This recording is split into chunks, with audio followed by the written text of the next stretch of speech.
Elie is a young man living in Cotonou, Benin. At 5 a.m. each day, Elie awakes to the alarm on his mobile phone. He sends a WhatsApp message to his mother to check on her, and then uses the same phone to run his small business, his side hustle, a fashion venture which makes traditionally inspired clothes popular in Benin and surrounding markets. Using mobile money, Elie sells to clients in Togo, Burkina Faso, France, and South Africa. He made the outfit I am wearing today. Once he has concluded the day's transactions, Elie washes, dresses, grabs a piece of fruit, and leaves the house eating while he hails a semi-job. 15 minutes later, the motorbike taxi drops Elie outside the fancy building where he works his day job. Elie is one of millions of young entrepreneurs emerging from Africa's bustling towns and ever-growing cities. He is a young man on a young continent. And the mobile phone that shivered him out of bed linked him to the tools he needs to run his business and is key to his success. By now, most people paying attention to the tech in Africa know about mobile money, an innovation that absolutely deserves its reputation for changing Africa's personal finance and business landscape. Today, in most of 54 countries across the continent, there are easily up to 3-4 mobile money schemes. And in almost every case, these schemes are closed loop. They can't really talk to one another. My name is Okoudjou. I'm the founder and CEO of MFS Africa. MFS Africa is a Pan-African fintech company operating the largest digital payment hub on the continent. We are connected to over 200 million mobile wallets in 36 African countries. And as big as those numbers may sound, in so many ways, we are just getting started. What we do is basically connect mobile money schemes to each other and to the wider world, whether that's money transfer organization, banks, or merchants. As a result, we are ensuring that every mobile phone in Africa has a digital pathway to make and receive payment to and from anybody in Africa and in the world, just like those pathways exist today for voice communication. Like many of you watching this, we believe mobile technology is also just getting started. We believe that with digital finance, it has the potential to accelerate the transformation of African economies and enable young people like Elie to seize opportunities. Broadly speaking, it can provide solutions for many of the pressing challenges we face as a continent. Today, I want to talk about how we can reap the benefit of youth dividend and the African continental trade area by unleashing the potential of SMEs. Right now, Africa is bucking a global trend. Most countries have aging populations, but the continent's young population is growing. This year, Niger has the youngest population in the world, with a median age of about 15 years old. Africa as a whole has the world's youngest population, with a median age of just over 18 years old. In comparison, the median age in Europe is 42. It is 35 in North America and 31 in Asia. By 2030, young Africans will make up 42% of the world's youth population, according to the IMF. By 2050, sub-Saharan Africa working-age population alone will hit 1.2 billion. That's the opportunity. For the next decade, each year, 12 million of these young people will be entering the labor market looking for an opportunity to earn decent livelihoods. There are many questions we need to answer, a lot of work we need to do to provide them with enough opportunities, enough resources, and critical infrastructure so that they can stand on our shoulders instead of carrying our burdens into the future. These demographic shifts can present Africa with a unique opportunity to tackle stagnating economic growth and to power through the challenges the continent faces. But only if we make the right investment consistently for the next decade. Continental-wide digital payment infrastructure is a key part of these investments. It is not a secret that in Africa and around the world, small and medium enterprises play a crucial role in job creation and economic growth. 9 in 10 businesses globally are SMEs, and SMEs create 80% of new jobs anywhere in the world. But Africa SMEs are special. For too many of them, it's about survival. Supporting them to transition from survivalist to sustainability is now an imperative and probably the most efficient way we can transform our societies and create the formal jobs that we need to take full advantage of our youth dividend. This transition starts with enabling intra-Africa trade. As we speak, Africa's global and regional trade is one of the smallest in the world. There are 8 regional economic communities in Africa, yet the share of intra-Africa trade remains low. On average, each African country exports only 17% of its goods and services to other African countries. By contrast, in every other continent, the percentage is higher than 50%. Of course, informal cross-border trade is an important subset of cross-border trade and probably skews the statistics for Africa.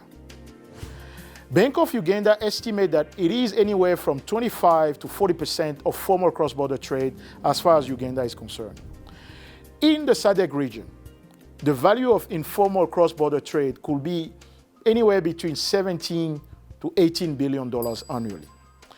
So, deepening regional integration through policies like the African Continental Free Trade Area Agreement was long overdue. And now that we have it, it will go some way in giving Africa SMEs access to an estimated 1.3 billion consumers on the continent. However, for SMEs to fully realize the potential gains from the African Continental Free Trade Area, we need a broad range of public and private interventions to remove barriers to meaningful participation. Simply declaring our intention to shift trade from extra-regional to intra-regional isn't going to cut it. We, the people in this conference, will need to be deliberate about unleashing the energy and the creativity of Africa's youth to create new trade and new opportunities. We will need to be intentional about the infrastructure that will be required: roads, rails, bridges, and of course, payment networks. It is sometimes still useful to state the obvious. Modern infrastructure and the value-added services that come with it will greatly increase the efficiency of small and medium businesses. It will allow cross-border traders to spend less time in transit between countries fulfilling their orders and more time working on their core businesses. If you trade in physical goods, the freight rail system is only as valuable as the number of cities that it reaches. Similarly, the digital payment infrastructure in Africa must anticipate an African ecosystem that expects scale as given. As a continent that is now serious about integration and free trade, we must provide tools for entrepreneurs to reach consumers. By way of example, let's take a quick look at a real-life case. There are over 33 million people working on smallholder farms across Africa. Agricultural trade dominates cross-border trade, and the vast amount of this agricultural trade is conducted by small-scale farmers. Small-scale farmers are constrained by several factors: enabling infrastructure like transport and logistics storage, marketing, and of course payment. A Uganda-based agri-tech startup called Acorion recognized this. And by building a technology-based solution, it is not only transforming the industry, but it is also changing the lives of thousands of farmers and traders in Uganda. Acorion, through its Easy Agri platform, has digitized the agricultural value chain and now provides better production and marketing services to farmers and other agribusinesses. It connects farmers to off-takers, making trade between them no longer a series of once-off events, but a continued partnership which should gradually increase yields, product quality, and ultimately income for farmers. Connecting Easy Agri platform to our digital payment network will soon dramatically boost the already ingenious solution by improving and expanding how farmers transact and who they transact with. When digital payments rails like the one being led by MFS Africa connect people, market, expand, and entrepreneurs are able to focus on what really matters to them, serving their customer and growing their businesses. There are several ways Elie could be helped to market and sell his fashion talent to anyone, anywhere in Africa or in the world. Digital payments chief among them. Digital payments provide SMEs with an immediate increase in potential markets. They greatly reduce cost of transaction and they lower input cost. They provide formality, visibility, and traceability of payment, a valuable tool in opening up access to credit when it's needed. The network effect is subtle but powerful. When two countries' mobile money schemes are connected to each other, the two markets merge. When a third one joins, SMEs in that country meet a much larger market. And as we repeat and connect more and more schemes and more countries, even smaller countries like mine, Benin, shake off the disadvantages of their size and gives its youth the world as a playground. That's the virtuous cycle that we must embrace and support for Elie's sake. The question of whether interoperability comes through few hubs or through hundreds of point-to-point connections may not seem like something that touches the end user. But the reality is that multiple point-to-point integrations can quickly make a service like cross-border payments very complex, very risky, and very expensive.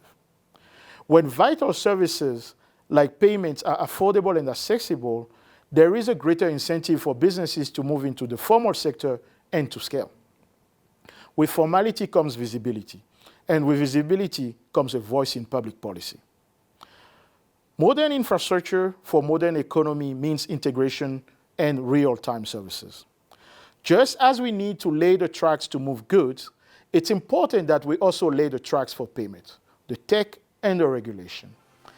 That's how we will empower Elie and millions more like him, by providing them with instant reach and accelerated scalability so they can take their ideas from their region to Africa and to the world, all while putting money in their pockets, creating sustainable jobs, and boosting the continent's economies.